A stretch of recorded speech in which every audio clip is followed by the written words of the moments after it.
welcome students to the physics online classes. Students, in the previous topic we will discuss about the point center of mass and how can you evaluate the center of mass of given two bodies. Today we will discuss the Cartesian components of the center of mass. कि आपके पास जिस तरह से कोई भी centre of mass है, आप उसके कार्टेशियन कंपोनेंट किस तरह से निकालेंगे। तो देखिए, हम सपोज कीजिए आपके पास कोई ऑब्जेक्ट है और वो n पार्टिकल से मिलकर बना है। मूल में जो आपका एक ओरिजिन होगा उसके थ्रू उनके पोजीशन वेक्टर अलग अलग होंगे। तो यहाँ पर हमने लिखा है, सामने देखिए, Cartesian components of the centre of mass. तो इसमें क्या करते हैं हम, let us consider a system of n particles having the mass m1 m2 dot dot dot mn and their position vectors are r1 r2 and so on rn. Then the coordinates of these particles with respect to ox, oy and oz axis क्या होंगे, x1 y1 z1 x2 y2 z2 and so on, और last xn yn zn this term. अब then the position vectors rcm and ri vector are related to their Cartesian components y। यहां पर हमने लिया था r1 r2 rn और i equal to क्या हमारा 1 2 3 एंड सो ऑन, जहां तक हमारे पार्टिकल्स हैं। तब आरसीएम क्या होगा हमारे पास, x c m i plus y c m j plus z c m k and r i is equal to x i cap plus y i cap plus z i cap. यहां sorry, ये आपका जे cap होगा और ये आपका के cap. ये होते हैं आई जे के आपके यूनिट वेक्टर्स, और ये आई वो है जिसके थ्रू आपको कंपोनेंट्स हैं 1 2 3 4 and so on. By the formula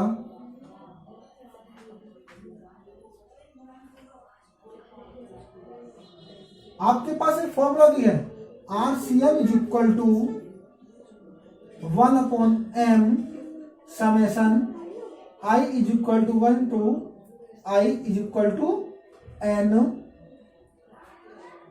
mi ri। On putting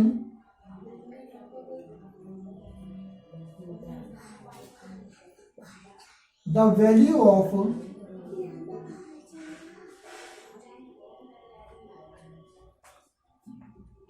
RCM and RI vector.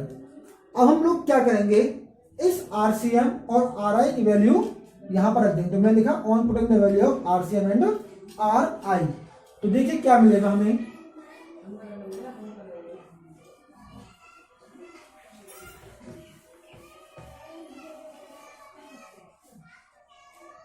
Value मिलेंगी x c m i plus y c m j plus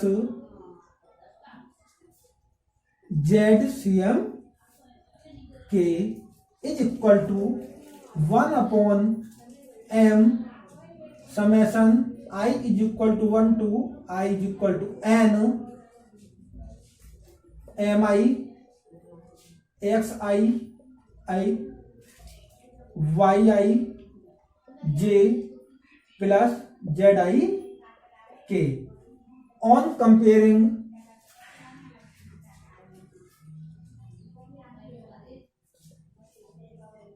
the terms of i j and k on both side। यहां पर हम लोग क्या करेंगे, आई जे के की जो वैल्यू है दोनों तरफ से कंपेयर करेंगे। तो मुझे क्या मिलेगा, x c m is equal to 1/m summation i is equal to 1 से i is equal to n m i x i. Y c m is equal to 1/m summation i is equal to 1 to i is equal to n m i y i. And last z c m is equal to 1/m summation i is equal to 1 to i is equal to n m i z i. ठीक है students, ये हुए आपके तीनों components एक्सीएम, YCM, जेडसीएम, जो क्या है इस आरसीएम के अपने कार्टेशियन कंपोनेंट्स हैं। ठीक है, तो ये हुआ आपका टॉपिक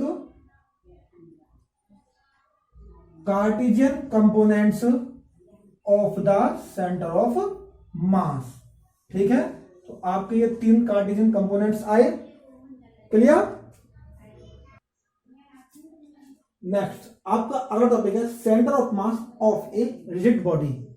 रिजिड बॉडी होती क्या है, रिजिड का मतलब कठोर, यानी कि ऐसी बॉडी जब हम उस पर कोई भी एक्सटर्नल फोर्स लगाएं और उसके अंदर जो भी पार्टिकल्स हैं उनके बीच की जो डिस्टेंस है वो चेंज ना हो, तो उसको कहते हैं हम rigid body.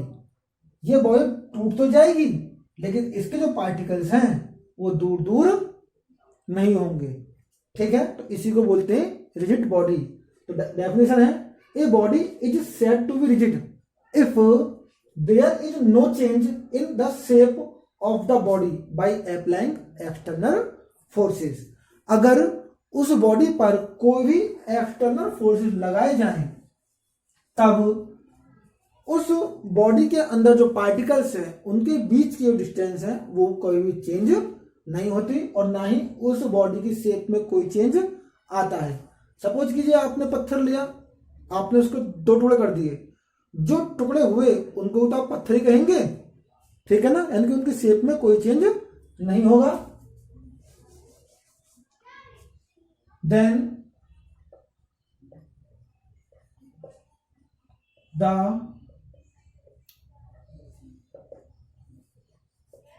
coordinates of center of mass of a rigid body is given y x Cm is equal to integration x dm upon integration dm, y Cm is equal to integration y dm upon integration dm, and last z Cm is equal to integration ZCM Z DM upon integration DM। तो ये होता है आपका कोई भी rigid body है उसके लिए कार्टेशियन कंपोनेंट्स। तो ये एक्सीएम, वाईसीएम एंड जेडसीएम। स्टूडेंट्स, अगर आपको वीडियो पसंद आई हो तो इसको लाइक कीजिए, शेयर कीजिए और सब्सक्राइब भी कीजिए। सब्सक्राइब करने के बाद बेल आइकन को क्लिक जरूर कीजिए। Thank you.